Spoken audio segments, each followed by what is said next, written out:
ভালোবাসার সুধা মোরে দাও রসূল। আলহামদুলিল্লাহি রাব্বিল আলামিন, আসসালাতু ওয়াসসালামু আলা সাইয়্যিদিল মুরসালিন, আম্মা বাদ, ফাআউযু বিল্লাহি মিনাশ শাইতানির রাজীম, বিসমিল্লাহির রহমানির রহিম। আসসালাতু ওয়াসসালামু আলাইকা ইয়া রাসূলুল্লাহ ওয়া আলা আলিকা ওয়া সাহবিকা ইয়া হাবিবাল্লাহ। আসসালাতু ওয়াসসালামু আলাইকা ইয়া নবিয়াল্লাহ ওয়া আলা আলিকা ওয়া সাহবিকা ইয়া নূরাল্লাহ।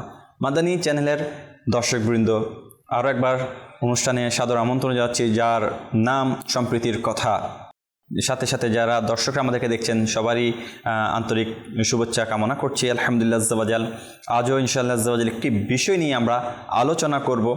তো আজকের বিষয়টিও অত্যন্ত খুব সুন্দর, যেটি আমাদের প্রত্যেকটা মুহূর্তে শুনতে ভালো লাগে, আর ভালো লাগবে না আবার কেন, এটা তো আলহামদুলিল্লাহ যার সাথে নিসবত, যার জন্য আমরা পাগল পাড়া, বিশেষ করে আশিকানুর রসুল, যারা আমার নবী করিম সাল্লাল্লাহু তাআলা আলাইহি ইসলামের ইশকের হকদার এবং ইশক নিয়ে চলে, প্রকৃত ইশক অন্তরে রাখে, প্রত্যেকটি আদা শোনার জন্য, প্রত্যেকটি আমার নবী করিম সাল্লাল্লাহু তাআলা আলাইহি ইসলামের অভ্যাস, আদব, সুন্নতের ব্যাপারে শোনার জন্য সবসময় কান লাগিয়ে থাকেন, তাদের জন্য আজকের বিষয়টি খুব অত্যন্ত দারুণ চমকপ্রদ হবে। তো মাদানী চ্যানেলের দর্শকবৃন্দ, আসুন আমরা ইনশাআল্লাহ নিয়ত করে নিই যে মনোযোগ সহকারে আজকের বিষয় নিয়ে আলোচনাগুলো শ্রবণ করব। আর আজকের বিষয়বস্তু নিয়ে আলোচনা করার জন্য আমাদের স্টুডিওতে উপস্থিত আছেন আমাদের শহীদ ভাই। কেমন আছেন হুজুর? আলহামদুলিল্লাহ, আল্লাহ তার দ্বারা ভালো আছি। মাশাআল্লাহ, আমাদের শহীদ ভাই আমাদেরকে সবসময় নতুন নতুন তথ্য উপত্য দিয়ে আলহামদুলিল্লাহ আমাদেরকে জ্ঞান অর্জনের সুযোগ করে দিচ্ছে। আসুন মাদানী চ্যানেল দর্শকবৃন্দ, আমরা আজকের বিষয় নিয়ে আলোচনা করার পূর্বে কি বিষয় ইনশাআল্লাহ তাও বলবো, আগে একটি দরুদ শরীফের ফজিলত শ্রবণ করে নিই। আমার নবী রাসূলুল্লাহ আরবি সাল্লাল্লাহু তাআলা আলাইহি ইসলামের উপর দরুদ শরীফ পাঠ করার অগণিত ফজিলত ও বরকত আছে।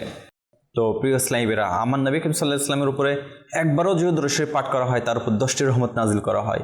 সহজভাবে একটা যদি আমরা পড়ি, সাল্লাল্লাহু তাআলা আলা মুহাম্মদ, সাল্লাল্লাহু তাআলা আলা মুহাম্মদ, সাল্লাল্লাহু তাআলা আলা মুহাম্মদ বা আসসালাতু ওয়াসসালামু আলাইকা ইয়া রাসূলুল্লাহ, ইনশাআল্লাহ ডেলি প্রত্যেকটা ওয়াক্তে যদি 200 বার করেই যদি পড়ে নিই, 5 ওয়াক্তে 1000 বার হয়ে যাবে। তো মাদানী চ্যানেল দর্শকবৃন্দ, সহজ একদম। যদিও বা আমি 5 ওয়াক্তে পড়তে পারলাম না, একটা সময় নির্ধারণ করে যদি আমি 20টা মিনিট আমি আমার নবী করিম সাল্লাল্লাহু তাআলা আলাইহি ইসলামের রওজা শরীফকে ধ্যান করে বসে যদি পড়তে থাকি, 1000 বার পড়া হয়ে যাবে। আল্লাহ তাআলা আমাদেরকে প্রতিদিন 1000 বার দরুদ শরীফ পাঠ করার তৌফিক নসিব করুক। সাল্লু আলাল হাবিব সাল্লাল্লাহু তাআলা আলা মুহাম্মদ সাল্লাল্লাহু তাআলা আলাইহি ওয়াসাল্লাম। মাদানী চ্যানেলের দর্শকবৃন্দ, আজকের বিষয় খুব সুন্দর একটি বিষয় নেওয়া হয়েছে, নবী করিম সাল্লাল্লাহু আলাইহি ওয়াসাল্লামের সুন্নতের প্রতি ভালোবাসা। হ্যাঁ, সুন্নতের প্রতি ভালোবাসা। তো সুন্নতের প্রতি ভালোবাসার ব্যাপারে আলহামদুলিল্লাহ অসংখ্য হাদিস মুবারাকা আছে, এবং আমার নবী করিম সাল্লাল্লাহু তাআলা ইসলামকে অনুসরণ করার ব্যাপারে কুরআনুল কারীমেতে নির্দেশ দেওয়া আছে। তো মাদানী চ্যানেলের দর্শকবৃন্দ, তো আজকের এই বিষয় নিয়ে আমরা বিস্তারিত শহীদ ভাইয়ের কাছে আলোচনা শুনবো। আসুন আমরা আজকের বিষয়বস্তু সুন্নতের প্রতি ভালোবাসা, এই বিষয় নিয়ে আলোচনা করার পূর্বে একটি হৃদয়কে ক্লান্ত, এই হৃদয়কে সতেজ করার জন্য একটি কালামে শুনি ইনশাআল্লাহ আজ্জাওয়াজাল। এরপরে আমরা আমাদের সতেজ হৃদয় নিয়ে নবী করিম সাল্লাল্লাহু তাআলা ইসলামের ভালোবাসা নিয়ে, সুন্নতের প্রতি ভালোবাসার আজকে হাদিসে মোবারকা, বুজুর্গানদিনদের আমল, এগুলো ইনশাআল্লাহ বিস্তারিত শহীদ ভাইয়ের কাছ থেকে শুনতে থাকবো ইনশাআল্লাহ। আসুন একটি কালাম শুনে নিই। প্রিয় নবী তুমি আবেদন শুনো আমার, প্রিয় নবী তুমি আবেদন শুনো আমার, বিদায় বেলায় আমায় দিদার দিও তোমার, বিদায় বেলায় আমায় দিদার দিও তোমার, দিদারে নবী তোমার ধন্য করো মোরে, দিদারে নবী তোমার ধন্য করো মোরে, স্বপনে সে আমার না হয় দরে ডেকে প্রিয় নবী করো পূর্ণ আশা আমার, প্রিয় নবী করো পূর্ণ আশা আমার। বিদায় বেলায় আমায় দিদার দিও তোমার, বড় পাপী আমি হাসরে রেখো মোর লাজ, বড় পাপী আমি হাসরে রেখো মোর লাজ। দয়াল নবী তুমি করো আমার শাফায়াত, জান্নাত পাবো আমি সুপারিশে তোমার, জান্নাত পাবো আমি সুপারিশে তোমার। বিদায় বেলায় আমায় দিদার দিও তোমার, তোমার নূরের রোশন চন্দ্র সূর্য তারা, তোমার নূরের রোশন চন্দ্র সূর্য তারা, আশ্রয় পেয়েছে তোমার দ্বারে গরিবেরা, আপন করে রেখো আমায় নবী আমার, আপন করে রেখো আমায় নবী আমার। বিদায় বেলায় আমায় দিদার দিও তোমার, মন হবে বিচলিত আমার যখন কবরে, মন হবে বিচলিত আমার যখন কবরে,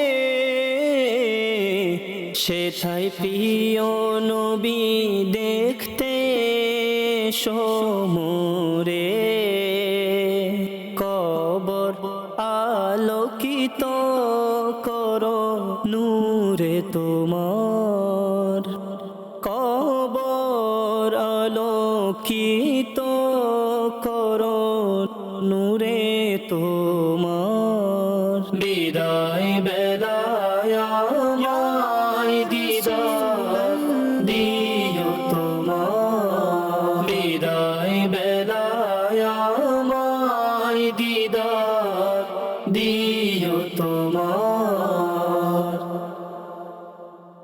আলহামদুলিল্লাহ, কত সুন্দর একটি সুবহানাল্লাহর জিকিরে মুখরিত একটি কালাম আমরা শুনেছি। তো মাদানী চ্যানেলের দর্শকবৃন্দ, আজকের বিষয়টাও আলহামদুলিল্লাহ সেইভাবে মুখরিত হবে সুন্নতের প্রতি ভালোবাসা নিয়ে ইনশাআল্লাহ আজ্জা ওয়াজাল। আসলে আমরা আমার নবী করিম সাল্লাল্লাহু তাআলা আলাইহি ওয়াসাল্লামকে যারা ভালোবাসি তারাই দিন ধর্মের প্রতি বেশি ঝুঁকে যায়, কারণ আমার নবী করিম সাল্লাল্লাহু আলাইহি ওয়াসাল্লামকে ভালোবাসা মানে শরীয়তকে ভালোবাসা, আমার নবী করিম সাল্লাল্লাহু তাআলা আলাইহি ওয়াসাল্লামকে ভালোবাসা মানে বুজুর্গানে দিনদেরকে ভালোবাসা, সাহাবায়ে কিরামদেরকে ভালোবাসা, আমার নবী করিম সাল্লাল্লাহু তাআলা আলাইহি ওয়াসাল্লামের কে আদব এবং সুন্নত মোতাবেক চলা, আদব করে মানা। তো আলহামদুলিল্লাহ এটা আশিকানা রাসূলদের প্রথম প্রায়োরিটি। তো আমার নবী করিম সাল্লাল্লাহু আলাইহি ওয়াসাল্লামকে আদব করে কারা মানতেন? বেশিরভাগ সাহাবী কেরাম আলাইহিম রিদওয়ান আমার নবী করিম সাল্লাল্লাহু আলাইহি ওয়াসাল্লামের প্রত্যেকটা অভ্যাসকে, প্রত্যেকটা আদাকে, প্রত্যেকটা কর্মকে খুব পরিলক্ষিতভাবে সূক্ষ্মভাবে ওনারা এটাকে দেখতেন।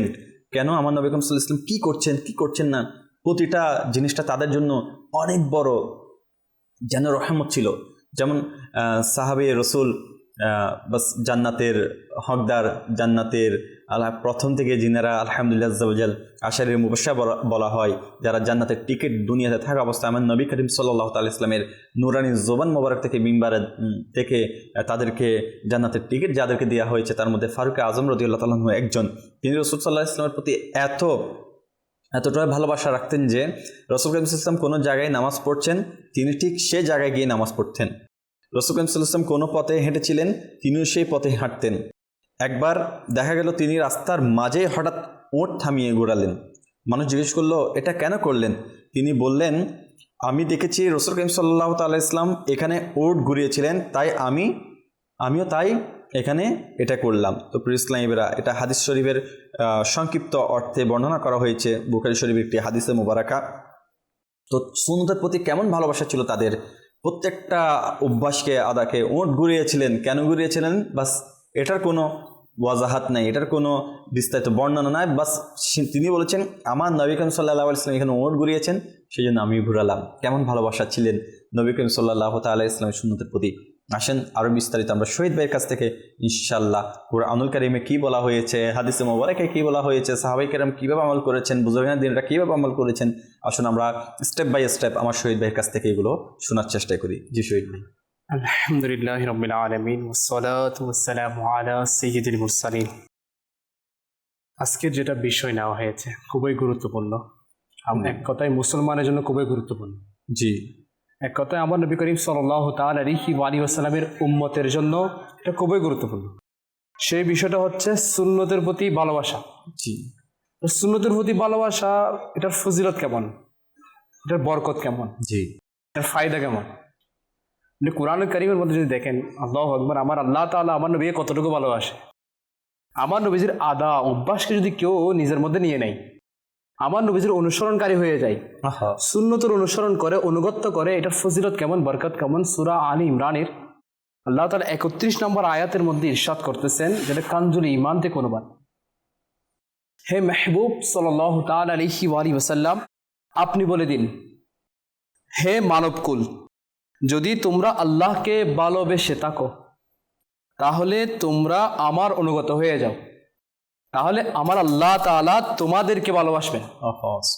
চিন্তা করে দেখেন, আমার নবীজির যদি অনুগত হয়ে যায়, সুন্নতের অনুসরণকারী হয়ে যায়, তাহলে আল্লাহ তাআলা আপনাকে ভালোবাসবে। আজকে আমরা প্রত্যেকে চাই আমি আল্লাহ তাআলার ভালোবাসা পাওয়ার জন্য, আল্লাহ তাআলাকে ভালোবাসতে চাই। কিভাবে আমার আল্লাহ তাআলার ভালোবাসা হাসিল করা যায়, এটা নিয়ে আমরা লেগে থাকি। কিন্তু আমার আল্লাহ তাআলা স্বয়ং কোরআনের মধ্যে বলতেছেন, আমি আল্লাহ তাআলা তাকে ভালোবাসি যে আমার নবীজির অনুগত হয়ে যায়, অনুসরণকারী হয়ে যায়। জি, এই আয়াত মুবারাকার মধ্যে এটা বলা হচ্ছে আল্লাহ তাআলার ভালোবাসা অর্জন করার জন্য সুন্নতের অনুসরণ করা শর্ত। এই জন্য সুন্নতের প্রতি ভালোবাসা এই জন্যই রাখতে হবে, কারণ আল্লাহ তাআলার ভালোবাসা পাওয়ার মাধ্যম শর্ত বলা হচ্ছে। অর্থাৎ যদি কেউ আল্লাহ পাকের প্রিয় বান্ধব হতে চায়, মেহবুব হতে চায়, তবে তার উচিত সুন্নতের অনুসরণ করা। আর এটা স্পষ্ট যে সুন্নতের অনুসরণ সেই করবে যে প্রিয় নবী সাল্লাল্লাহু তাআলা আলাইহি ওয়াসাল্লামকে ভালোবাসবে। সুবহানাল্লাহ, সুবহানাল্লাহ, কত সুন্দর কথা। এই জন্য আমাদের উচিত হচ্ছে, উলামায়ে কেরাম এতটুকু লিখেছেন যে উম্মত গুনাহ করুক, উম্মত খারাপ হোক, কিন্তু উম্মত নবীকে ভালোবাসবে। আল্লাহ, কারণ নবীকে ভালোবাসে এটা ঈমানের প্রাণ বলা হচ্ছে, জান বলা হচ্ছে। ঈমানদারের এটা পরিচয় হচ্ছে যে সে সব কিছু চাইতে নবীকে বেশি ভালোবাসবে। আর আপনি হযরতে আব্দুল্লাহ সাহাল তুস্তারি রাহমাতুল্লাহি তাআলা আলাইহি বর্ণনা করতেছেন, আল্লাহ তাআলাকে ভালোবাসার মাধ্যম হচ্ছে কোরআনকে ভালোবাসা, আর কোরআনকে ভালোবাসার মাধ্যম হচ্ছে আমার নবীকে ভালোবাসা, আর আমার নবীকে ভালোবাসার মাধ্যম হচ্ছে সুন্নতকে ভালোবাসা। এই সুন্নতের প্রতি ভালোবাসা এই জন্যই দরকার। সুন্নতের প্রতি ভালোবাসা যখন আপনার চলে আসবে, আপনি যখন সুন্নতকে ভালোবাসবেন, আজকে যেটা বিষয় খুবই গুরুত্বপূর্ণ, সুন্নতের প্রতি ভালোবাসা। আমার নবীজির অভ্যাস, আমার নবীজির যেগুলো সুন্নাহ রয়েছে, সুন্নত রয়েছে, এগুলোর উপর আপনার আমল করা। মানুষ তখনই আমল করবে না তখন ভালো লাগবে তার যখন পাগড়ি পরতে ভালো লাগবে, পাগড়ির প্রতি ভালোবাসা চলে আসবে, সে তো পাগড়ি পরবে অবশ্যই। সে চিন্তা করবে না কে কি বলতেছে, চিন্তা করবে না, সে চিন্তা করবে আমার নবীর ভালোবাসা, আমার নবীর মহাব্বত। প্রত্যেকটা অভ্যাস তো জমানা চাইতে মানে অন্যরকম, এগুলো চেয়ে থাকার মতো।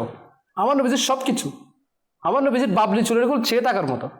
আমার নবীজির সুন্নত, দাড়ি লাগলে কত সুন্দর লাগে, মানে সবকিছু মানে অন্যরকম, একদম মানে আলিশান, মানে এগুলো জমানা তাকিয়ে থাকবে, মানে কেমন সুন্নত, কেমন আদর্শ। অনেককে আইডল হিসেবে দেখি, স্টাইলিশ হিসেবে দেখি। আমার নবী করিম সাল্লাল্লাহু আলাইহি ওয়াসাল্লামের জীবনী যদি কেউ পড়ে, আমার নবী করিম সাল্লাল্লাহু তাআলা ইসলামের মতো আলহামদুলিল্লাহ এত সুন্দর আখলাক এবং স্টাইলিশ যদি আমি বর্তমান যুগে অ্যাডাল্টদেরকে যদি বোঝাতে যাই, আমার নবী করিম সাল্লাল্লাহু আলাইহি ওয়াসাল্লামের মতো স্টাইলিস্ট আর কেউ ছিলই না, কেউ নাই। এত সুন্দর বাবরি চুল, হ্যাঁ কত সুন্দর। আমার নবী করিম সাল্লাল্লাহু আলাইহি ওয়াসাল্লাম জুতা মোবারকের নকশা দেখলেও অন্তর জুড়িয়ে যায়, সুবহানাল্লাহ। এত সুন্দর স্টাইলিশ। এই জন্যই তো কোরআনের মধ্যে আপনি সূরা আহজাবের মধ্যে আল্লাহ তাআলা 21 নম্বর আয়াতের মধ্যে বলতেছেন, নিশ্চয়ই তোমাদের জন্য আল্লাহ তাআলা রাসূলের মধ্যে উত্তম আদর্শ দান করেছেন। লাকাদ কানা লাকুম ফি রাসূলিল্লাহি উসওয়াতুন হাসানা, উসওয়াতুন হাসানা দান করা হয়েছে আমার নবীকে, উত্তম আদর্শ। এই আদর্শ যদি কেউ গ্রহণ করে, সে সমাজের মধ্যে দামি হয়ে যাবে, সে সমাজের মধ্যে সম্মানিত হয়ে যাবে, তার দাম বেড়ে যাবে। এই জন্য সুন্নতের প্রতি ভালোবাসা আমাদের রাখতে হবে। সুন্নতের প্রতি ভালোবাসা যদি রাখি আমি, তাহলে আমার নবীকে ভালোবাসার আলামত এটা। আর আমার নবীকে ভালোবাসলেই আল্লাহ তাআলা ভালোবাসার মাধ্যম পাওয়ার মাধ্যম হয়ে যায়। আল্লাহ তাআলা আপনাকে ভালোবাসবে অনুগত্য করলে, নবীর অনুগত্যকারী যদি কেউ হয়ে যায়, যদি নবীর অনুসরণকারী যদি কেউ হয়ে যায়, কোরআন বলতেছে আমার আল্লাহ তাআলা তাকে ভালোবাসবে। এই জন্য আমাদের উচিত হচ্ছে সুন্নতের উপর আমল করা, সুন্নতের আমিলদার হওয়া, সুন্নত অনুযায়ী নিজের জিন্দেগিকে অতিবাহিত করা, যেটা প্রিয় নবী সাল্লাল্লাহু তাআলা আলাইহি ওয়াসাল্লাম ইরশাদ করেছেন, আমরা অনেকবার শুনেছি। আমার নবী বলতেছেন, যে সুন্নতকে ভালোবাসলো সে মূলত আমি নবীকে ভালোবাসলো, আর যে আমি নবীকে ভালোবাসলো সে জান্নাতে আমি নবীর সাথে থাকবে। তাহলে দেখেন সুন্নতকে ভালোবাসা, আমাদের যেটা বিষয় সুন্নতের প্রতি ভালোবাসা, দেখেন সুন্নতের প্রতি ভালোবাসা রাখলে তাহলে আপনি জান্নাতে আমার নবীর সাথে থাকতে পারবেন। সাহাবায়ে কেরামের মধ্যে দেখে সিদ্দিক আকবর রাদিয়াল্লাহু তাআলা আনহু তামান্না ছিল, অথচ সিদ্দিক আকবর রাদিয়াল্লাহু তাআলা আনহু দুনিয়া জমিনের মধ্যে সবচেয়ে আমার নবীর নিকটতম ছিল। জি, রওজা আনোয়ারের মধ্যে এখনো রয়েছে নিকটতম, কাল কিয়ামতের দিনও নিকটতম থাকবে। তারপর আকাঙ্ক্ষা করতেন যে জান্নাতেও নবীর সাথে থাকতে পারি।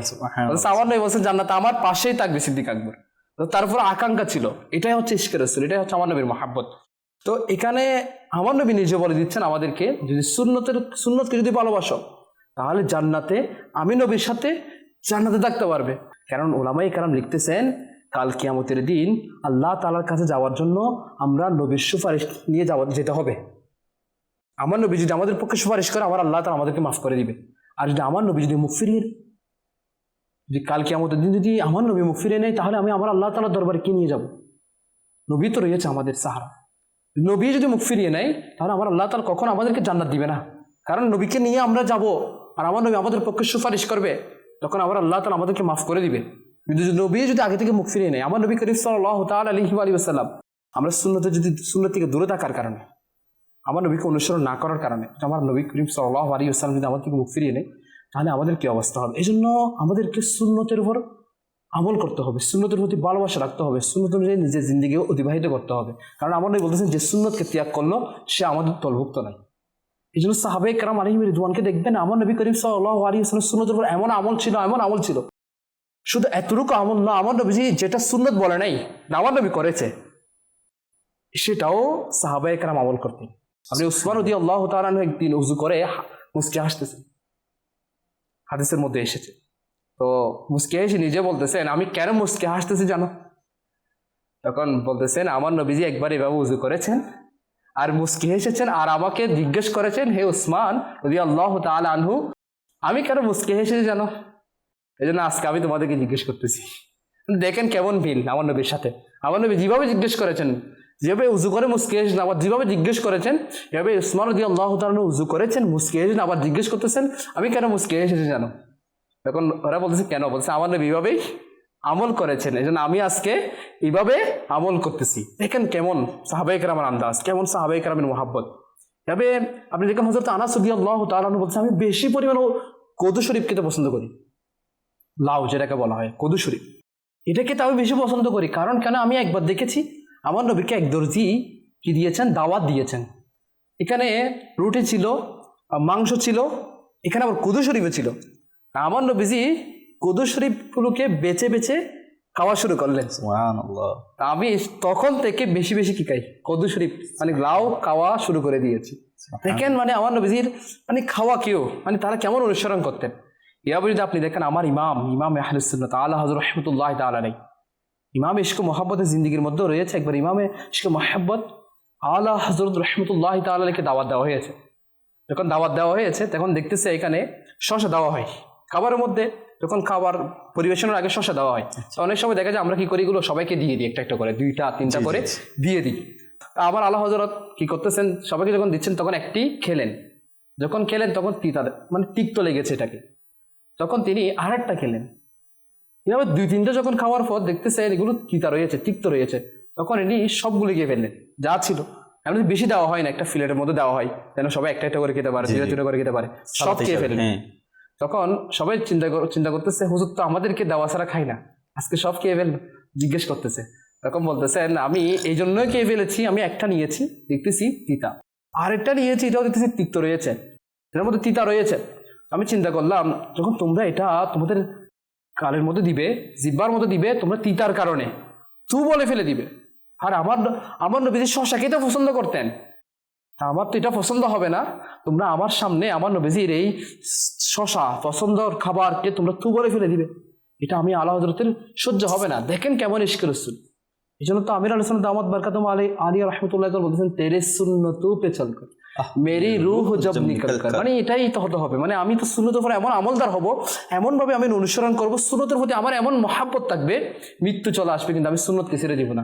মৃত্যুই যখন আসবে তখন আমি সুন্নতের উপর আমল থাকবে, আমার সুন্নতের প্রতি ভালোবাসা থাকবে, জান যাবেই তো সুন্নতের উপর জান যাবে, এটাই মানে আমাদেরকে রাখতে হবে, এইভাবে আমাদেরকে নিজের জিন্দেগিকে অতিবাহিত করতে হবে। বাস শহীদ ভাই, আপনার কাছ থেকে আমি কয়েকটা জিনিস নোট করলাম। প্রথম যেটি নোট করলাম সেটা হচ্ছে যে আপনি যেটা বলেছেন যে আমার উম্মত গুনাহগার হবে বা খারাপ কাজ করতে পারে, কিন্তু আমার রাসূলের ভালোবাসা মহব্বত করবে। আসলে এই মহব্বত, এই যে আপনি যেটা বলেছেন সেটা বলার সাথে সাথে আমার একটি ঘটনাও অনেক মনে পড়েছেন, যে বনি ইসরায়েলের ঘটনা, যে একজন ব্যক্তি পুরা এত নাফরমান ছিল যে জনগণ অর্থাৎ ওই গোত্রের সবাই তার প্রতি একেবারে বিরক্ত এবং নাজেহাল অবস্থা। তার মৃত্যুর পরে তাকে তার কৃতকর্মের কারণে এত তাকে ঘৃণা করতো যে মৃত্যুর পরে তাকে ফেলে দেওয়া হয়েছে। হ্যাঁ, কিন্তু আল্লাহ তাআলার সাথে সাথে মুসা করিমুল্লাহ আলা নবিয়ানা আলাইহিস সালাতু সালাম ওহী প্রেরণ করলেন যে আমার এক বান্দা পড়ে আছে, তার মৃতদেহ তাকে তুলে আনুন, আপনিও উত্তমভাবে গোসল করান এবং উত্তম কাফন পরিধান করান, আতর লাগান, তার জানাজা আপনি পড়ান। তো আল্লাহ তাআলার হুকুম বাস আম্বিয়া আলাইহিস সালাম পালন, সাথে সাথে একে নিয়ে আসলো। সবাই অবাক হয়ে গেল যে এত নাফরমান ছিল, তাকে সবাই একেবারে গোত্রের মানুষ এত ঘৃণা করতো যে মৃত্যুর পর পর্যন্ত তার ফেলে দেওয়া হয়েছে।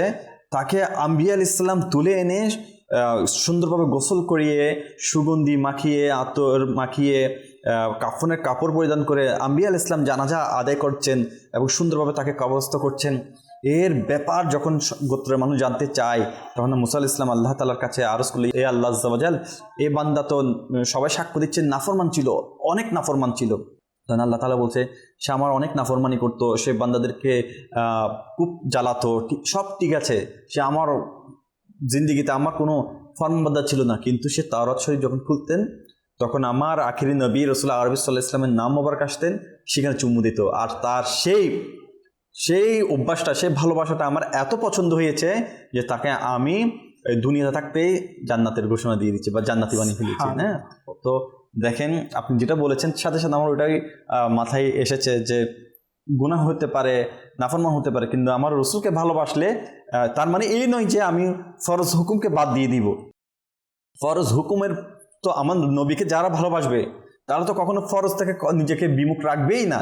এই যে আমি একটা কথা বললাম যে আমার নবী করিম সাল্লাল্লাহু আলাইহি ওয়াসাল্লামের প্রত্যেকটা অভ্যাস অনেক বড় স্টাইলিশ ছিল, এটা আসলে আমার নবী করিম সাল্লাল্লাহু আলাইহি ওয়াসাল্লামের সাথে এটার তালুকাত আসার সাথে সাথে এটাই সৌন্দর্য হয়ে গেছে, এটা সকল উম্মতের চোখে এটা সৌন্দর্য বৃদ্ধি পেয়ে গিয়েছে, এটা আল্লাহ তাআলা ওটাকে এভাবে সৌন্দর্য করে দিয়েছে। যেমন আজকেরকার যুগে অ্যাডাল্টরা তারা দাঁড়িয়ে রাখছে, সুন্নত মনে করে রাখছে নাকি স্টাইলিশ মনে করে রাখছে, তারাও কোরআনুল কারীমে যে আল্লাহ তাআলা দাড়িকে পুরুষের জন্য সুন্দর মণ্ডিত করেছেন, এখনকার পুরুষরা সেটা বুঝতে পেরেছেন, সবাই দাড়ি রাখার প্রতি উৎসাহ হচ্ছেন।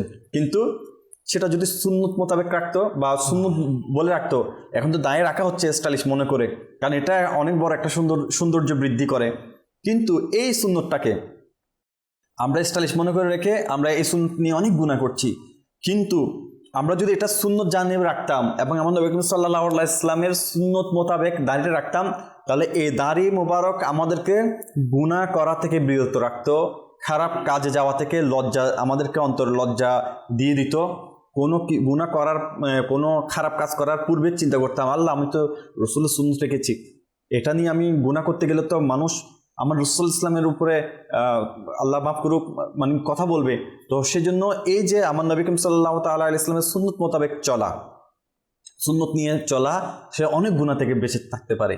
তো মাদানী চ্যানেল দর্শকবৃন্দ, সেজন্য আমরাও যদি শুধু দায় রাখা, এটা আমি যদি গুনাহ থেকে বাঁচতে চাই, সুন্নত মোতাবেক রাখতে চাই, তাহলে এটা আমাকে অনেক কিছু থেকে বাঁচাবে আলহামদুলিল্লাহ আজ্জা ওয়া জাল।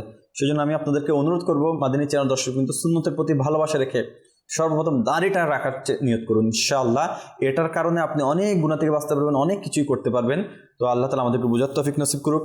আসুন, মাদানী চ্যানেল দর্শকবৃন্দ, আমাদেরকে অনেকে কল করেছেন, তো তাদের কলগুলোকে আমরা দেখি, অন্তর্ভুক্ত করে ইনশাআল্লাহ তারা কি আমাদের কাছে অভিমত পেশ করেছেন শুনি, এরপর ইনশাআল্লাহ সামনের দিকে আমরা প্রোগ্রামকে অগ্রসর করবো ইনশাআল্লাহ। জি, কল শুনিয়ে দিন। আমি সাগর ডিস্ট্রিক্ট বালিয়াড়ি থানা থেকে বলছি। আমার নাম হচ্ছে মোহাম্মদ কামরুজ্জামান। আমরা মাদানী চ্যানেল অবশ্য দেখি, খুব ভালো লাগে, এখনো দেখতেছি আমি। আমাদের জন্য একটু দোয়া করবেন। জি ইনশাআল্লাহ, পরবর্তী কল শুনিয়ে দিন। আমার বাসা মুন্সিগঞ্জ। মাদানী চ্যানেল অত্যন্ত সুন্দর একটি অনুষ্ঠান। মাদানী চ্যানেলকে ধন্যবাদ এত সুন্দর একটি অনুষ্ঠান আমাদেরকে উপহার দেওয়ার জন্য। জি জি, পরবর্তী কল শুনিয়ে দিন। রেজাউল করিম, আপনাদের চ্যানেল দেখতেছিলাম, অনেক ভালো। আমার পরিবারের সবাই দেখে মাদানী চ্যানেল। আমাদের জন্য দোয়া করবেন, আমি যেন সবসময় মাদানী চ্যানেল দেখতে পারি।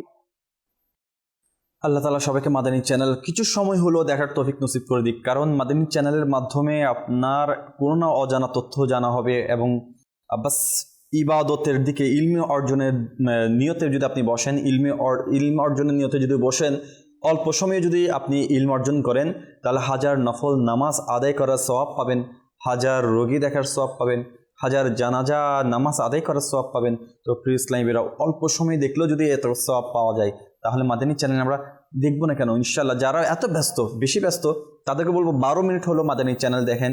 আর যারা ঘরের মধ্যে আছেন, ইনশাআল্লাহ প্রতিনিয়ত মাদানী চ্যানেল দেখে ইলমি দ্বীন অর্জন করার চেষ্টা করুন। যে পরবর্তী কল শুনিয়ে দিন। আমি মোহাম্মদ মালিকুল ইসলাম। আমি আমার পরিবার সহ সবাইকে নিয়ে আপনাদের চ্যানেল দেখি, খুব ভালো লাগে। আমাদের জন্য দোয়া করবেন যাতে আপনাদের চ্যানেল দেখতে পাই। আল্লাহ তাআলা কবুল করুক। যে মাদানী চ্যানেল দেখতে থাকুন। আর একটি কল যদি শুনিয়ে দেওয়া যায় ইনশাআল্লাহ, এরপর আমরা নাতের মুস্তাফা সাল্লাল্লাহু আলাইহি ওয়াসাল্লামের দিকে যাবো ইনশাআল্লাহ। একটা নাতও শুনবো এই কলটির পর ইনশাআল্লাহ। আমি রাজশাহী থেকে বলছি। আমি তো রেগুলার আপনাদের চ্যানেল দেখি, আমাকে খুব ভালো লাগে। পরিবারে দেখি, আমাদের কিছু কিছু কাজ অনুসরণও করি। মাশাআল্লাহ, মাদানী চ্যানেল দেখেন, কারণ মাদানী চ্যানেল মিক্সিং ইবাদত করার আমাদেরকে সুযোগ করে দেয়। কিরকম? কখনো তেলাওয়াতে পাকের আলহামদুলিল্লাহ জজবা, তেলাওয়াত, কুরআনুল কারীমের তেলাওয়াত শোনা হয়। অনেক সময় তো আমাদের পড়া সম্ভব হয় না, কিন্তু মাদানী চ্যানেল ছেড়ে দিলে কুরআনুল কারীমের তেলাওয়াতের আওয়াজ আসে, নাতে মুস্তাফা সাল্লাল্লাহু তাআলা ইসলামের ধ্বনি কানে গুঞ্জন করে। এরপরে ইলমে দ্বীনের সমাহার আলহামদুলিল্লাহ আজ্জা ওয়া জাল চলতেই থাকে। এরপরে আমার কুরআনুল কারীম থেকে তরজমা তাফসীরও শোনা সৌভাগ্য অর্জন হয়ে যায়। হাদিসে মুবারাকা, বুজুর্গানে দ্বীনদের জীবনী, তাদের ইখলাস, আদব, চরিত্র, এগুলো আমাদের শোনার একটি মিক্সিং ইবাদতের একটা প্যাকেজ মাদানী চ্যানেল। আসুন আরেকটা আমরা নাতে পাক শুনি ইনশাআল্লাহ, এটাও মিক্সিং আলহামদুলিল্লাহ আজ্জা ওয়া জাল। বয়ানও শুনছি, আলোচনাও শুনছি, এবং দর্শকদের কথাও শুনছি, নাতে পাকও শুনছি আলহামদুলিল্লাহ। আসুন একটি নাতে পাকও শুনে আরও অন্তরকে তাজা করি ইনশাআল্লাহ। সুন্নতের ব্যাপারে আরও ভালোবাসা নিয়ে আমল করার সম্পর্কে আরও বিস্তারিত শহীদ ভাইয়ের কাছ থেকে শুনবো। যে একটি নাতে পাক শুনে আসি, চলুন। কি করে মদিনা কেমন আমার লক্ষ্য জীবন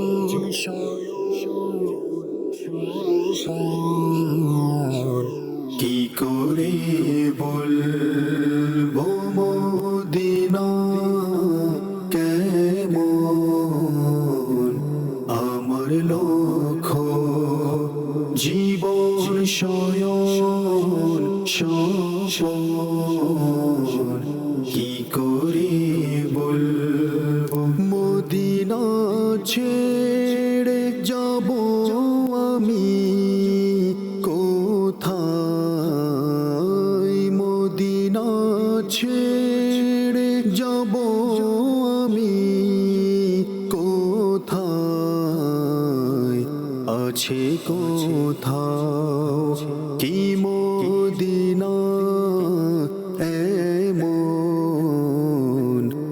আছে কোথাও কি মদিনা এমন কি করে বলবো মদিনা কেমন আমার লক্ষ্য জীবন শয়ন স্বপন কি করে বলবো দেখো কেমন জ্যোতি ওই দুটি চোখে দেখো কেমন জ্যোতি ওই দুটি চোখে দেখে এসেছে মদিনা যে নয়ন দেখে এসেছে মদিনা যে নয়ন কি করে বলবো মদিনা কেমন আমার লক্ষ্য জীবন শয়ন স্বপন কি করে বলবো নেকো আমার বাসনা মনে আর নেকো আমার বাসনা মনে আর হয় যেন মদিনায় আমার মরণ হয় যেন মদিনায় আমার মরণ কি করে বলবো মদিনা কেমন আমার লক্ষ্য জীবন শয়ন স্বপন কি করে বলবো মন আমার মদিনা কেন জানো মন আমার মদিনা কেন জানো প্রিয় নবীর প্রেমে ব্যাকুল এ মন প্রিয় নবীর প্রেমে ব্যাকুল এ মন কি করে বলবো মদিনা কেমন আমার লক্ষ্য জীবন শয়ন স্বপন কি করে বলবো মাশাআল্লাহ সুবহানাল্লাহ। আমরা আবারও আমাদের অন্তরকে সতেজ করেছি একটি নাতে পাক সাল্লাল্লাহু তাআলা আলাইহি ইসলাম শ্রবণ করে। আমার নবী করিম সাল্লাল্লাহু তাআলা ইসলামের ভালোবাসা নিয়ে যারা নাত শুনবে, সুন্নত মোতাবেক চলবে, তারা দুনিয়াতেও ইনশাআল্লাহ লাভবান হবে, আখিরাতেও তারা লাভবান হবে। প্রিয় ইসলামী ভাইয়া আর মাদানী চ্যানেল দর্শকবৃন্দ, আরেকটি সুন্নতের সম্পর্কে আমরা শুনি, এরপর ইনশাআল্লাহ শহীদ ভাইয়ের কাছে যাব। রাসূল সাল্লাল্লাহু তাআলা ইসলাম বসে পানি পান করতেন এবং তিনি 3 নিঃশ্বাসে পানি পান করতেন। আমরা তো সবাই পানি পান করি না, তো পানি পান আমাদের এটা করতে হবে। পানির আমরা অপর নাম বলি আবার জীবন। হ্যাঁ, তো পানির অপর নাম জীবন আসলে বলাটা ভুল হবে। বিশুদ্ধ পানি হচ্ছে বিশুদ্ধ পানির অপর নাম হচ্ছে জীবন। কারণ আপনি নোংরা পানি যদি পান করেন তাহলে এটা তো জীবন নয়, এটা মরণ ফাঁদ হয়ে যাবে। তো বিশুদ্ধ পানি পান করা এর অপর নাম হচ্ছে জীবন। তো পানি আমাদের আলহামদুলিল্লাহ প্রয়োজন হয়, আমাদের শরীরের আপনার ব্যালেন্স রাখার জন্য পানি আমাদেরকে পান করতে হয়। যে কোনো সময় আমরা পানি পান করি, কিন্তু এই পানি পান করার মধ্যেও সওয়াব আছে, যদি সুন্নত মোতাবেক আমরা পানিটা পান করতে পারি। আমার নবী করিম সাল্লাল্লাহু আলাইহি ওয়াসাল্লাম সবসময় বসে পানি পান করতেন, আর 3 নিঃশ্বাসে।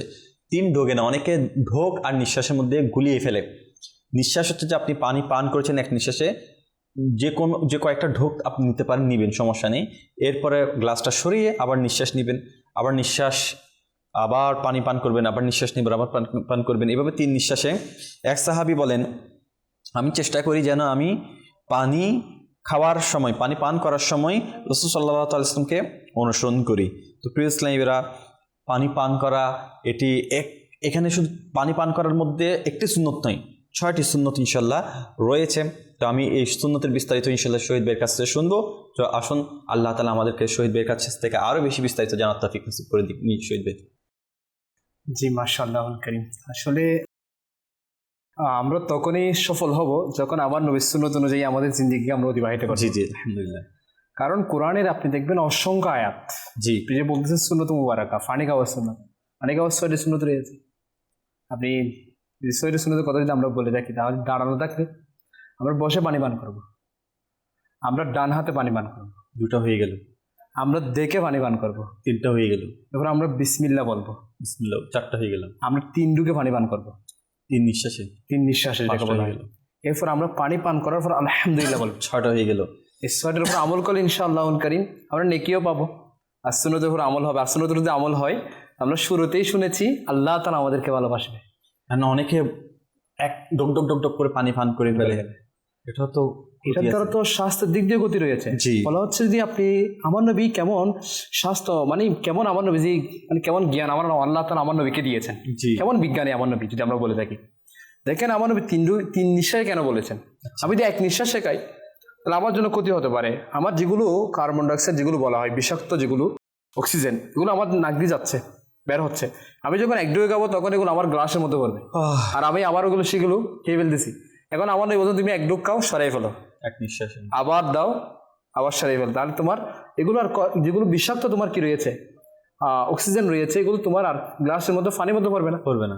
তো যার কারণে তুমি 3 নিঃশ্বাসে পান করো। এটার দ্বারা অনেক সময় দেখা যায় যদি আমরা মানে একসাথে পান করতে চাই 1 নিঃশ্বাসে, অনেক সময় আমাদের সিনার মধ্যে একটা ব্যথা অনুভব হয়, অনেক সময় সিনা ধরে যায়, মানে বুকের মধ্যে ব্যথা অনুভব হয়। পশুর 1 নিঃশ্বাসে পানি পান করে। হ্যাঁ, এই জন্য আমাদের উচিত হচ্ছে আমার নবী করিম সাল্লাল্লাহু তাআলা আলাইহি ওয়াসাল্লাম সুন্নত অনুযায়ী আমাদেরকে জিন্দেগি অতিবাহিত করা। এক আশিক বলতেছেন, আল্লাহ কি রহমত সে সুন্নত में शराफत है, সুবহানাল্লাহ, মুস্তাফা কি সুন্নত में हम सब की हिफाजत है। এটা ফয়জানের সুন্নতের মধ্যে একটি খুবই সুন্দর ঘটনা রয়েছে। আচ্ছা, যেমন আপনি দেখেন খাবার খাওয়ার সময় হাত ধোয়া, এটাও সুন্নত। সুবহানাল্লাহ। তো একবার এক ড্রাইভার, সে গাড়িকে মানে স্টপ রেখে, রাস্তার পাশে রেখে একটা হোটেলের মধ্যে খাবার খেতে প্রবেশ করলেন। যখন খাবার খেলেন সাথে সাথে সেখানেই মারা গেলেন। এখন যারা কি রয়েছেন এগুলো যারা তদন্ত করে, তারা এসে দেখতেছে খাবারের মধ্যে কোনো বিষ নাই। তো বিষ কোত্থেকে হয়েছে, বিষে মারা গিয়েছে। তখন একজন বলতেছে, এই ব্যক্তিটা, এই ড্রাইভারটা যখন হোটেলে প্রবেশ করতেছে এর আগে সে গাড়ির চাকার মধ্যে চেক করেছিল। যখন তারা গিয়ে, যারা তদন্ত কমিটি আসছে, তারা গিয়ে যখন চাকার মধ্যে, ওই গাড়ির চাকার মধ্যে যখন চেক করতে দেখতেছে চাকার মধ্যে কি রয়েছে, একটা সাপের, ওই সাপটা মনে হয় রাস্তায় এসেছিল আর চাকার উপর পিষ্ট হয়েছে, ওই সাপের উপর চাকা পিষ্ট হয়েছে, যার কারণে ওই বিষগুলো চাকার মধ্যে লেগে গিয়েছে। আর ওই ব্যক্তি ওই চাকা ধরার কারণে তার হাতে লেগেছে, আর হাত না ধোয়ার কারণে, আমার নবী সুন্নতের উপর আমল না করার কারণে, হাত না ধোয়ার কারণে ওই বিষগুলো যখন খাবার সাথে পেটের মধ্যে গেছে, সাথে সাথে মারা গেছে। এই জন্য নবী সুন্নতের মধ্যে কি রয়েছে, হেফাজত রয়েছে আমাদের জন্য। হ্যাঁ, মানে আমাদের জন্য কি রয়েছে, মানে এটার মধ্যে রহমত রয়েছে।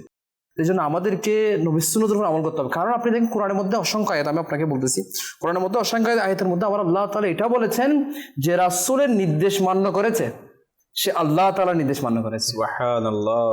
তো এক কথা যদি আমি এটা আপনাকে বলি, আমার আল্লাহ তাআলা সেটাই আমাদেরকে করতে বলেন যেটা বান্দার জন্য উপকারী, সেটাই করতে মানা করেন যেগুলো বান্দার জন্য উপকার নাই। তো আমার আল্লাহ তাআলা আমার নবীকে কেমন, আল্লাহ তাআলা কেমন দামি বানিয়েছেন, আমার আল্লাহ তাআলা আমার নবীকে কত বেশি মহব্বত করেন। আমার আল্লাহ তাআলা বলছেন, রসুল যেটা তোমাদেরকে নির্দেশ করে সেটা হচ্ছে আমি আল্লাহ তাআলার নির্দেশ। এই জন্য আমাদেরকে রাসূলের নির্দেশ উপর আমল করতে হবে। রাসূলের নির্দেশ উপর আমল করা মানে হচ্ছে রাসূলের অনুসরণ করা, আমার নবী যেটা বলেছেন। কারণ কোরআনের মধ্যে অন্য একটা আয়াতের মধ্যে আমার আল্লাহ তাআলা, যেটা সূরা হাশরের 7 নম্বর আয়াতের মধ্যে আমার আল্লাহ তাআলা বলেছেন, যা কিছু রাসূল তোমাদেরকে প্রদান করে তা তোমরা গ্রহণ করো, আর যা নিষেধ করে তোমরা তা গ্রহণ করিও না। চিন্তা করে দেখেন আমার আল্লাহ তাআলা আমার নবীকে কেমন কত বেশি মহব্বত করে, কেমন আল্লাহ তাআলা শান ও শৌকত দিয়েছেন। কেমন মর্যাদা দিয়েছেন, যা অথরিটি দিয়ে দিয়েছেন। রাসূল যেটা বলে সেটা করো, যেটা বলে সেটা বর্জন করো। এই জন্যই তো কিতাবের মধ্যে আসতেছে সূরা হুজরাতের আয়াতের শারহ নজুল রয়েছে যে একবার সাহাবায়ে কেরাম রমজান মাসে রোজা রেখে ফেলেছে, কিন্তু আমার নবীজি রোজা রাখে নাই। আচ্ছা, তখন আমার নবীজি তো রোজা রাখে নাই, আমার আল্লাহ তাআলা কোরআন আয়াত নাযিল করে দিয়েছেন তোমরা আমার নবীজির অগ্রবর্তী হইও না, আগে যেও না। তো তাদের রোজা তো হয় নাই। আমার নবী যখন রোজা রেখেছেন, যখন থেকে রোজা রেখেছেন তখন থেকে রোজা রাখা তাদের জন্য কি হয়েছে, জায়েজ হয়েছে রমজান মাসের।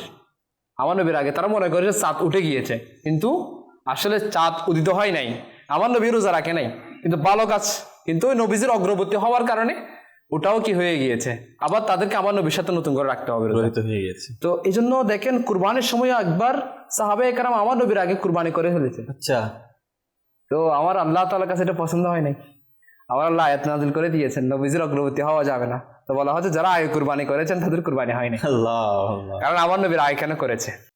এই জন্য তারা আবারও কুরবানি দিয়েছে নতুন করে, ওটা তো দিয়ে ফেলেছে, আবার নতুন করে কুরবানি দিয়েছে। তো এটা হচ্ছে আমার নবীজির ইজ্জত, শান ও শৌকত, আমার নবীজির অনুসরণ। এই জন্য আমার আল্লাহ বলেছেন যে নবীকে অনুসরণ করবে আমি আল্লাহ তাকে ভালোবাসবো। এই জন্যই তো হযরত উসমান রাদিয়াল্লাহু তাআলা আনহুর জিন্দেগির মধ্যে দেখা যায়, যখন উসমান রাদিয়াল্লাহু তাআলা আনহু মক্কার মধ্যে চলে এসেছিলেন, ওই যখন আমার নবীজি হজ করার জন্য বের হয়েছেন, তখন আমার নবী আগে থেকে উসমান রাদিয়াল্লাহু তাআলা আনহুকে মক্কায় পাঠিয়েছেন, দেখো কি অবস্থা এখানে। তখন মক্কা যখন আসছেন উসমান রাদিয়াল্লাহু তাআলা আনহু, তখন উসমান রাদিয়াল্লাহু তাআলা আনহুকে তার চাচাতো ভাই বলতেছেন সাইদ বলতেছেন, তুমি তাওয়াফ করে নাও, তুমি চাইলে তাওয়াফ করে নিতে পারবে, তোমাকে কেউ কি করবে না, বাধা দিবে না, কারণ তুমি তো মক্কার গনি ছিলে, ধনী ছিলে, তোমার একটা এখানে কি রয়েছে, শান রয়েছে, তোমাকে মানুষ এখানে ধনী বলে, গনি বলে, উসমান গনি বলে, তোমাকে তুমি করে নাও। তখন উসমান রাদিয়াল্লাহু তাআলা আনহু বলতেছেন, যেটা আমার নবী করে না এখনো, আমি এখনো তা তো কখনো করবো না, যখন আমার নবী করবে আমি আমার নবীর সাথে আমার নবীর পিছনে পিছনে করবো। এটাই ছিল উসমান রাদিয়াল্লাহু তাআলা আনহুর মানে ইশকে রাসূল, সুন্নতের প্রতি মহাব্বত, আমার নবীর অনুসরণ, অনুগত্য। আপনি উসমান রাদিয়াল্লাহু তাআলা আনহুর জিন্দেগির মধ্যে রয়েছে একবার উসমান রাদিয়াল্লাহু তাআলা আনহু টাকনুর উপর, অনেকে দেখা যায় টাকনুর উপর কাপড় পরে, এটাও সুন্নত, টাকনুর উপর কাপড় পরে হাঁটতেছেন। তখন ওই চাচাতো ভাই বলতেছেন, তুমি তো দুর্বল, তোমাকে দেখতে দুর্বল লাগতেছে, কারণ মক্কার ও মুসলিমরা মনে করতো টাকনুর নিচে কাপড় পরা এটা হচ্ছে শান শৌকতের বিষয়, মানে তাদের একটা গৌরবের বিষয়, যেটাকে অহংকার বলে, আমার নবী অহংকার বলেছেন, গৌরবের বিষয় মনে করতো। তখন তারা বলতে লাগলো, হে উসমান রাদিয়াল্লাহু তাআলা আনহু, তোমাকে দুর্বল লাগতেছে। তখন উসমান রাদিয়াল্লাহু তাআলা বলতেছে, আমি কখনো আমার নবীকে টাকনুর নিচে কাপড় পরতে দেখি নাই, এই জন্য আমিও কখনো টাকনুর নিচে কাপড় পরবো না। চিন্তা করে দেখেন, মানে সুন্নতের কেমন অনুসরণ। এই জন্য আমাদেরকেও সুন্নতের অনুসরণ করতে হবে। সুন্নতের অনুসরণ যদি আমি করি, ইনশাআল্লাহুল কারীম কোরআনের আয়াতের উপর আমল হবে, আমার আল্লাহ তাআলা আমাকে ভালোবাসবে। আর যদি আমি দেখি, তাহলে আমার জিন্দেগি, আমার জীবন যেটা রয়েছে সেটাও সুন্দর হয়ে যাবে, সেটার মধ্যে আফিয়ত, সেটার মধ্যে দেখবেন রহমত, সেটার মধ্যে বরকত, এটা সাহাবায়ে কেরাম পেয়েছেন, যেটাকে ইসলামের সোনালী যুগ বলা হয়।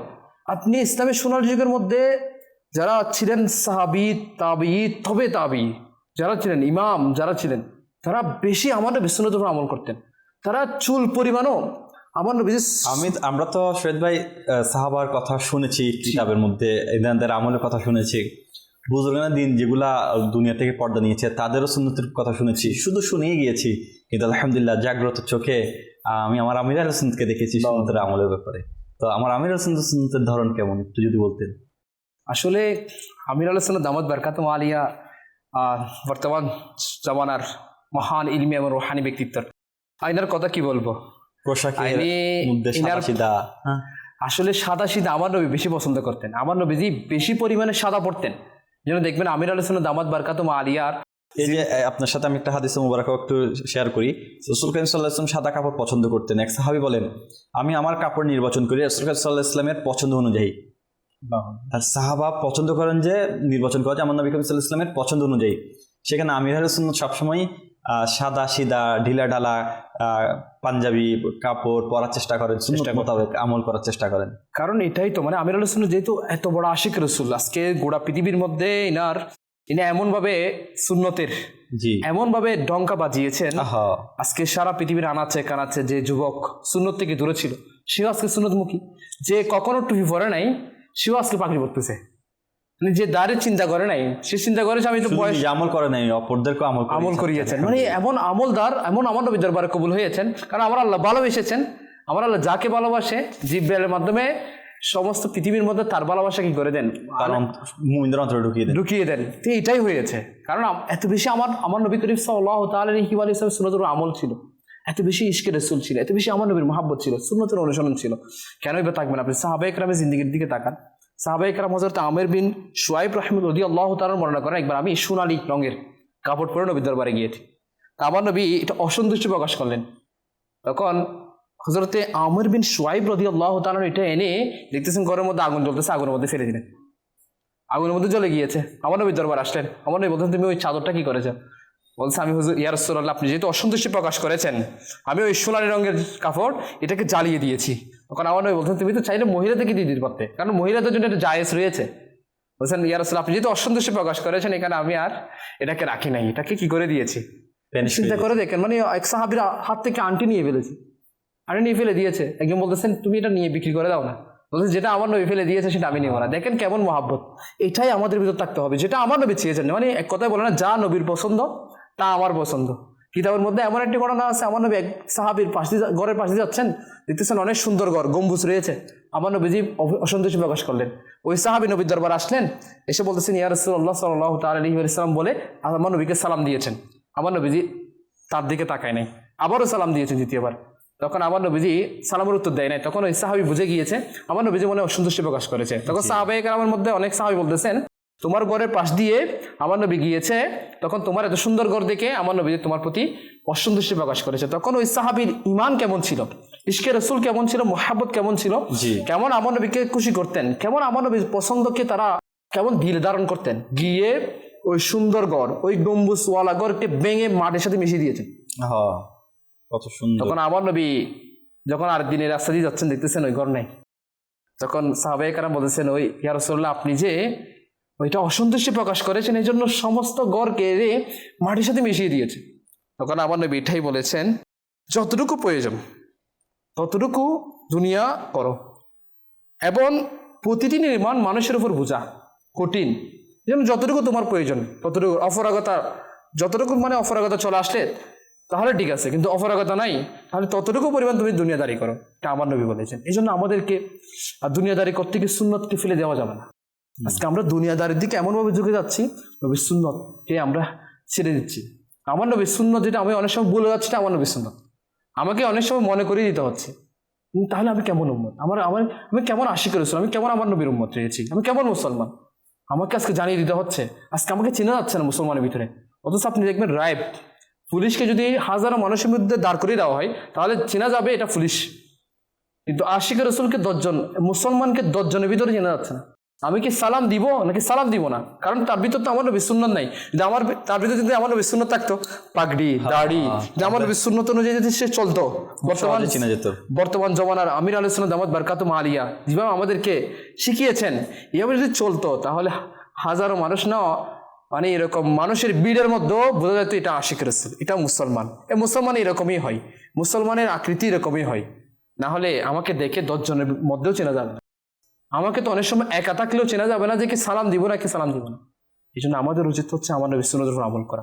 এই সুন্নত ইনশাআল্লাহুল কারীম কাল জান্নাতে আমার নবীর সাথে থাকার মাধ্যম, আল্লাহ তাআলা ভালোবাসা পাওয়ার মাধ্যম, কাল কিয়ামতের দিন আমার নেকি, আমার হিসাব নিকাশ সহজ হওয়ার মাধ্যম, কাল কবরে কাজে আসার মাধ্যম, দুনিয়াতে আমাকে নিরাপত্তা দেওয়ার মাধ্যম, সম্মান কর দেওয়ার মাধ্যম। এই জন্য আমাদেরকে সুন্নতের প্রতি ভালোবাসা রাখতে হবে। মাশাআল্লাহ, মাদানী চ্যানেল দর্শক মিত্র, কত সুন্দরভাবে আমরা আলোচনা করেছি। বিশেষ করে শেষের দিকে আমার আমির সুন্নতের উপর আমলের ব্যাপারে চর্চা করেছি। বর্তমান যুগে অনেকেই একটু সুন্নত সম্পর্কে অনেকে জানে না, যেটা হচ্ছে সারওয়ান, যেটা মাথায় আলহামদুলিল্লাহ আমার নবী করিম সাল্লাল্লাহু আলাইহি ওয়াসাল্লাম তেল মোবারক দিয়ে একটি সারওয়ান বানতেন, এরপরে টুপি পরতেন, এরপর পাগড়ি পরতেন।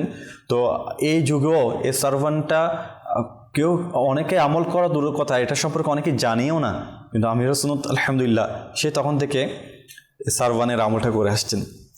এখন আমার আমির সুন্নত সবসময় মাথায় সুন্নত মোতাবেক তেল দিয়ে এরপরে সারওয়ানটা বেঁধে নিয়ে এরপর টুপিটা পরে এরপর পাগড়িটা পরিধান করেন। তাহলে দেখেন ছোট থেকে ছোট সুন্নত আমার আমিরের সুন্নত এগুলোকে কোনোভাবে চোখের সামনে থেকে যেতে দিচ্ছে না।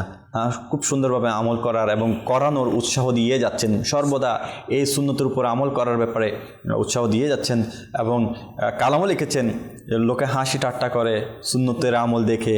তো মাদানী চ্যানেলের দর্শকবৃন্দ, আমরাও ইনশাল্লাহ চলুন আজকে থেকে নিয়ত করি সুন্নত মোতাবেক চলার, সুন্নতকে ভালোবাসার এবং সুন্নত মোতাবেক জীবনযাপন তৈরি নিজেকে বাস্তবায়ন করার চেষ্টা করি ইনশাল্লাহ। এটাই রহমত, এটাই আজমত, এটাই মুক্তি। কারণ সুন্নত মোতাবেক চলা মানে আমাদের দুনিয়াতেও মুক্তি, আখিরাতেও মুক্তি। সুন্নত মোতাবেক চলা মানে আমার নবী করিম সাল্লাল্লাহু আলাইহি ওয়াসাল্লামকে ভালোবাসার। শুধু মুখে আমার নবী করিম সাল্লাল্লাহু আলাইহি ওয়াসাল্লামের ভালোবাসার ফুল ঝরারে হবে না, এটাকে আমলে পরিবর্তন করতে হবে, আমল দ্বারা সেটাকে দেখাতে হবে। তো এই দেখানোটা হবে আমলের মাধ্যমে। আর আমরা যদি আমল না করি তাহলে সারাদিন শুধু সুন্নতের ভালোবাসার ফুল ঝরা, ইশকে রসুলের মিথ্যা দাবিদার হওয়া, এগুলো আমাদের জন্য ব্যর্থতা ছাড়া আর কিছুই নয়। শুন, আমরা অপরাগত, অনেকে বলেন আমি অপরাগতায় রাখতে পারছি না। দুনিয়াতে এমন কোনো কিছু নেই যেটা অপরাগতা। বাস আল্লাহ তাআলা আমি অন্তর থেকে চাইলে সব আমার জন্য এগুলা পরাগত হয়ে যাবে, অর্থাৎ আমল করা একটা আমাদের জন্য সুন্দর ব্যবস্থা হয়ে যাবে। আবার ইনশাল্লাহ সম্প্রীতির কথা, নতুন বিষয়, কোন একজন পরিচিত মুবাল্লিগের মুখে ইনশাল্লাহ নতুন কোনো বিষয় আমরা আবার আলোচনা শুনবো। সকলের সুস্থতা কামনা করে এখানে আজকের প্রোগ্রামটি শেষ করছি। সাল্লাল্লাহু আলা হাবিব সাল্লাল্লাহু তাআলা আলা মুহাম্মদ সাল্লাল্লাহু তাআলা আলাইহি ওয়াসাল্লাম। ভালোবাসার সুধা মোরে দাও রাসূল।